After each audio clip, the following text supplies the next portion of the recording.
Hello bro, మీ పేరు? Hi అన్న, నా పేరు విద్యాసాగర్ రెడ్డి. ఏం ఏం చేస్తుంటారన్న మీరు? నేను ఇక్కడ జూనియర్ ఆర్టిస్ట్ ఉంటున్నాను. నా ఏపీలో ఎలక్షన్స్ వస్తున్నాయి కదా, ఈసారి ఏ పార్టీ అధికారంలోకి వస్తుంది? ఈసారి తెలుగుదేశం పార్టీ అధికారంలోకి వస్తుంది. జనసేన బీజేపీ పొత్తుతో చంద్రబాబు నాయుడు గారు ముఖ్యమంత్రి అవుతారు. ఎందుకు టీడీపీ రావాలని కోరుకుంటున్నారన్న? జగన్మోహన్ రెడ్డి ప్రభుత్వం నచ్చలే ఎవరికి.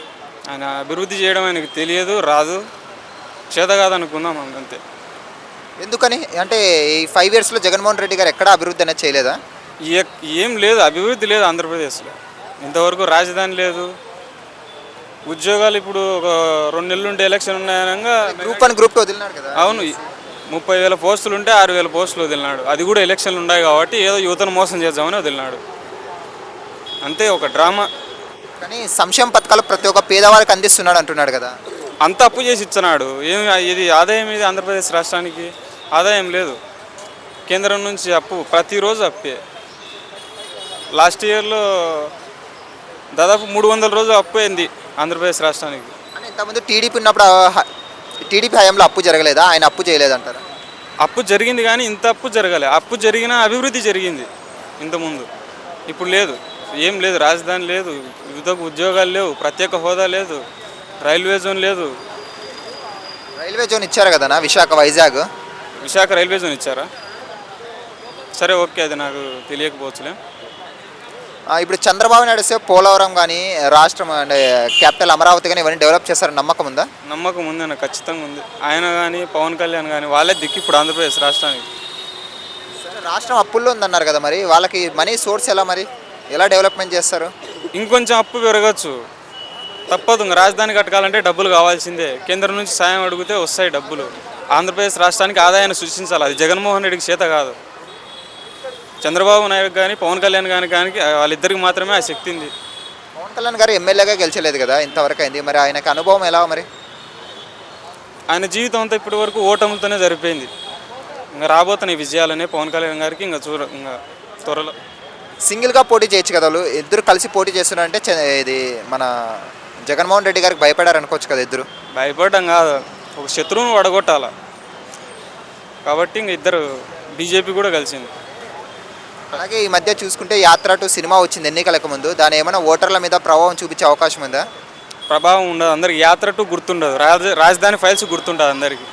ఉన్నట్టు ఏ సినిమా తీసినారనేది, లేకుంటే కల్పిత పాత్రలతో ఏది తీసినారనేది రాజధాని ఫైల్స్కు యాత్ర టూకు ప్రజలు కనుక్కుంటారు. రాజశేఖర రెడ్డి అవమానించే వాళ్ళంతా ఆయనను జీవాను షూటింగ్లోనో ఎవరో ముస్లిం కొట్టికి పోయింది జగన్ అనుకొని. యాత్ర షూటింగ్ జరుగుతుంటే జగన్మోహన్ రెడ్డి మాదిరి గెటప్ వేసుకొని ఉంటే కొట్టనీకి పోయింది ఎత్తి. ప్రజలు అట్టున్నారు జగన్మోహన్ రెడ్డి మీద. బయటికి రావాలంటే భయం, పరదాలు కట్టుకుంటాడు, రాలేడు, ప్రజల్లో తిరగలేడు. పవన్ కళ్యాణ్ గారు నిన్న భీమవరంలో పోదామని సభ పెట్టుకుందామంటే హెలికాప్టర్కి పర్మిషన్ లేదు ల్యాండింగ్కు. ఎంత ఆయన చేసుకుంటున్నాడు అంతే.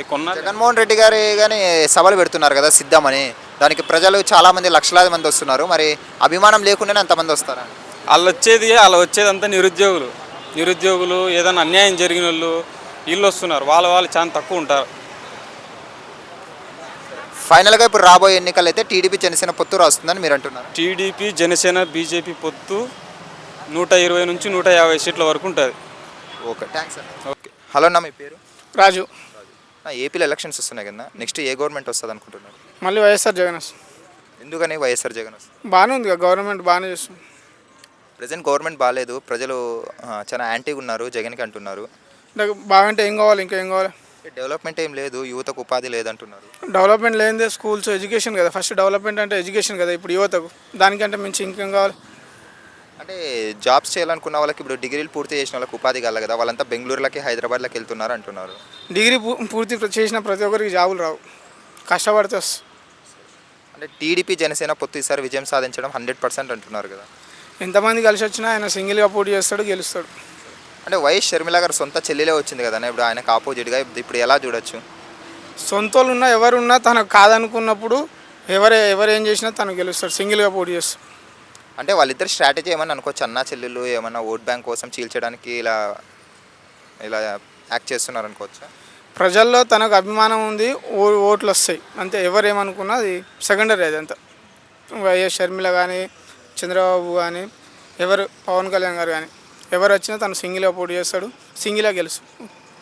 అంటే 2014లో పవన్ కళ్యాణ్ చంద్రబాబు కలిసి పోటీ చేశారు, విజయం సాధించినారు. ఇప్పుడు 2024లో కానీ కలిసి పోటీస్తున్నారు కదా, ఇప్పుడు కానీ ఏమైనా విజయం సాధించే అవకాశం ఉందా?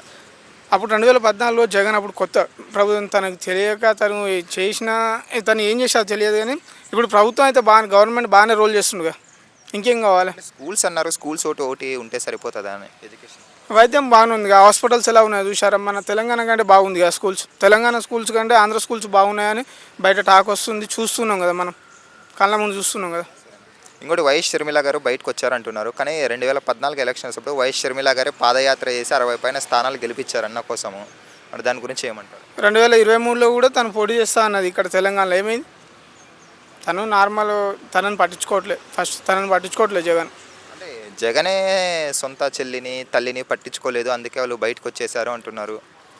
సొంత చెల్లెలైనా కానీ తనకు నచ్చినప్పుడు ఏం చేస్తారు? సొంతలు కానీ ఎవరైనా కానీ, తన గవర్నమెంట్ ఫామ్ చేసిండు, ప్రజల కోసం రూల్ చేస్తున్నాడు అంతే. ప్రజలే మన అనుకున్నాడు, సొంతలను కాదనుకున్నాడు. ఇప్పుడు ఒక్క నిమిషం, షర్మిల గారు కాంగ్రెస్ పార్టీలో ఉన్నారు, వైఎస్ రాజశేఖర రెడ్డి గారు కాంగ్రెస్ పార్టీలోనే ఉన్నారు. అంటే ఇప్పుడు జగన్మోహన్ రెడ్డి గారు ఎవరికైతే టికెట్లు ఇవ్వరో వాళ్ళందరూ షర్మిల పార్టీలో చేరే అవకాశం ఉందా ఈసారి? చేరారండి. తనను నమ్ముకున్న వాళ్ళకి తను ఎప్పుడు దూరం చేసుకోడు ఫస్ట్ జగన్. ఈసారి 60 నుండి 80 మంది దాకా మార్చేస్తున్నాడు ఎమ్మెల్యే అభ్యర్థులందరినీ. అంటే వాళ్ళ మీద నెగిటివిటీ ఉంటేనే కదా మార్చేది, ఊరికి ఎవరు మార్చరు కదా అని. మనకి ఇంకా ఫామ్ రాలే కదా, రాని మనం ఎట్లా నిర్ణయం చేసుకుంటాం? మనం చెప్పగలం. ఫైనల్గా రాబోయే ఎన్నికల్లో 2024లో వైసీపీనే మళ్ళీ జెండా ఎగురుతుందంటారా? అవును, 100%. Thank you. హలో, నా మీ పేరు? జయచంద్ర చౌదరి. ఏపీలో ఎలక్షన్స్ వస్తున్నాయి కదా, ఈసారి ఏ పార్టీ అధికారంలోకి వస్తే బాగుంటుంది? జగన్ వస్తే బాగుంటుంది. ఎందుకని? జనాలు నాశనం అయిపోవాలనుకుంటే జగన్ వస్తే బాగుంటుంది. అంటే ఎందుకు జగన్ వస్తే జనాలు నాశనం అయిపోతారు అనుకో? ఏం చేశాడు ఏపీకి అభివృద్ధి? పలానా చేశాడని చెప్పండి. రోడ్లు చూశారు మీరు, ఇక్కడ ఇదేమో తెలంగాణ, మీరు తెలంగాణ అడుగుతున్నారు కరెక్టే. ఏపీలో ఎప్పుడైనా చూసారా? వెళ్ళారా? రోడ్లు చూసారా? కేసులు చూసారా? పోలీసు వాళ్ళు ఎట్లా పని చేస్తున్నారు వాళ్ళకి? అస్సలు రాజు ఆర్డర్ వేస్తే బట్టలు ఎట్ట బరిగిస్తున్నారు పోలీసు వాళ్ళు. యాక్చువల్లీ రాజధాని ఫైల్ సినిమా రిలీజ్ అయినప్పుడు కూడా పరిస్థితి చూసారా? అదే యాత్ర 2 రిలీజ్ అయింది, ఎవరైనా పట్టించుకున్నారా? అలా ఉంది పరిస్థితి. మళ్ళీ జనాలు నాశనం అయిపోవాలి, ఏది బీహార్ కంటే దారుణం అయిపోవాలనుకుంటే జగన్ వస్తే బాగుంటుంది. అంటే ఎందుకు జనాలు కానీ గుడ్డిగా జగన్ ఎందుకు నమ్ముతారు? అంటే మంచి చేస్తేనే కదా ప్రజలు నమ్మేది, మంచి చేయకుండా ఎందుకు నమ్ముతారన్న? ఈసారి నమ్మరు. లాస్ట్ టైం నమ్మారు. ఎందుకు నమ్మారంటే వాళ్ళ నాన్నని చూసి, ఏదో చేస్తే బాగా చేస్తారు. వాళ్ళ నాన్నకు మించి చేస్తా అని మాట ఇచ్చారు అప్పట్లో, మరి ఏం చేయలేదంటారా? ఏం చేయలేదు 100% చేయలేదు. ఈసారి పక్కా టీడీపీ గెలుస్తుంది, జనసేన టీడీపీ గెలుస్తుంది. ఈసారి అభివృద్ధి చూడండి, మళ్ళీ మాట్లాడండి. అంటే జనసేన టీడీపీ అధికారంలోకి వస్తే ఏమేమి అభివృద్ధి చేస్తుంది? ఫస్ట్ జనాలకు కావాల్సింది ఏందో తెలిసిన, రోడ్లు, తిరగడానికి రోడ్లు. రెండోది వచ్చి మన నిత్యావసర వస్తువులు ధరలు తగ్గించాలి, పెట్రోల్ డీజిల్. అవి తగ్గించాలంటే సంక్షేమ పథకాల మీద డిపెండ్ అవ్వకూడదు, కానీ ఇప్పుడు ప్రజలు కానీ సంక్షేమ పథకాల మీద ఎక్కువ డిపెండ్ అవుతున్నారు. ఎందుకని? సంక్షేమ పథకాలు డిపెండ్ అవుతున్నారు, వాళ్ళు ఇస్తే తీసుకుంటున్నారు, వాళ్ళు ఇవ్వకపోతే ఎవరు తీసుకోరు. తీసుకుంటారు, తీసుకుంటేనే కదా రేట్లు పెరిగేది. కరెక్టే. కంపెనీలు వచ్చి, మన ఏపీ కంపెనీలు వచ్చి డబ్బు జనరేట్ అయితే ఆటోమేటిక్గా తగ్గుతాయి. అవి మనం సంక్షేమ పథకాలు ఇచ్చేస్తాం, డబ్బులు లేవనడం కాదు. ఏపీకి 10 కంపెనీ, కియా వచ్చింది, ఎంతమంది జాబ్ చేస్తున్నారు, ఎంత గ్రోత్ వస్తుంది. అలా 10 కంపెనీలు వచ్చాయనుకో ఏపీ ఇంకా డెవలప్ అవుతుంది. వీళ్ళు ఏం కంపెనీలు తెచ్చారు అసలు? ఈ చెప్తాడు, ఈ కొడుకు గుడ్డు పెట్టింది, పొదగాలి, పిల్ల అవ్వాలి, కోడి అవ్వాలి, అమర్నాథ్ చెప్తాడు. అట్లా మాటలు చెప్పుకుంటుంటే ఇప్పుడు కియా ఎప్పుడు వచ్చింది? కోడి గుడ్డు పెట్టింది కియాకి. అంతా పనికిరాని మాటలు. వాళ్ళు ఏం మాట్లాడుతున్నావు, ఏం చేస్తున్నావు వాళ్ళకి అస్సలు అర్థం అవుతలేదు. అధికారం వచ్చేసింది, దాన్ని ఎట్లా ఉపయోగించాలన్నది వాళ్ళకి తెలుస్తలేదు. అది ఇంకోటనా, ఇప్పుడు వైఎస్ షర్మిల గారు ఎంట్రీతో ఇప్పుడు ఎలా ఉండొచ్చు రాజకీయాలు? అంటే ఇప్పుడు నిజంగానే అన్నకు పోటీగా వచ్చిందా, లేకుంటే అన్నా చెల్లెలు ఇద్దరు ఒకటే అంటారా? అన్నకు పోటీగానే వచ్చింది, లేదంటే వచ్చేది కదా. తెలంగాణలో పార్టీ ఎందుకు పెట్టింది, మళ్ళీ ఎందుకు వచ్చింది అక్కడికి? అన్నకు పోటీగా వచ్చింది ఖచ్చితంగా, అదైతే 100%. దానివల్ల ఏ పార్టీకి నష్టం జరిగే అవకాశం ఉందంట? ఖచ్చితంగా వైసీపీకే. టీడీపీ కానీ ఎందుకు అనుకోకూడదు? అంటే అక్కడ వైఎస్ఆర్ పార్టీ అన్నా చెల్లి కాబట్టి వాళ్ళు కాంగ్రెస్కి, ఇప్పుడు వైఎస్ఆర్ వాళ్ళు మొత్తం కాంగ్రెస్ పార్టీ ఉన్నోళ్ళు కాబట్టి ఖచ్చితంగా వాళ్ళకే దెబ్బ పడుతుంది. అంటే ఇప్పుడు జగన్మోహన్ రెడ్డి గారు ఎవరికైతే టికెట్లు ఇవ్వరో వాళ్ళంతా మళ్ళీ కాంగ్రెస్ పార్టీలోకి వచ్చే అవకాశం ఉందా? షర్మిల పార్టీలోకి 50% అడిపోతున్నారు, 50% టీడీపీలోకి వస్తున్నారు. నెక్స్ట్ వచ్చేసి టీడీపీ, చాలా వరకు టీడీపీలోకే వస్తున్నారు. మొన్న చూశారు కదా 2 days బ్యాక్ చంద్రబాబు నాయుడు ఇంటి దగ్గర ఎలా వచ్చారు జనాలు. ఓవరాల్గా అయితే టీడీపీ జనసేన పొత్తు ఈసారి ఖచ్చితంగా విజయం సాధిస్తుందని మీరు అంటారు. 100% పక్క జగన్ కంటే ఎక్కువ సీట్లు పడుతుంది. ఓకే, థ్యాంక్స్ అన్న. ఓకే. హాయ్ ఫ్రెండ్స్, మా ఫ్యూచర్ టుడే ఛానల్ చూస్తున్నందుకు చాలా థ్యాంక్స్. మరిన్ని లేటెస్ట్ వీడియోస్ కోసం వెంటనే సబ్స్క్రైబ్ చేయండి. అలాగే ఈ బెల్ని కూడా రింగ్ చేసేయండి. మా లేటెస్ట్ వీడియోస్ నోటిఫికేషన్స్ అన్నీ మీ మొబైల్లో వస్తాయి. మా వీడియోస్ మీకు నచ్చితే లైక్ చేయండి, షేర్ చేయండి, నచ్చకపోతే కామెంట్ చేయండి.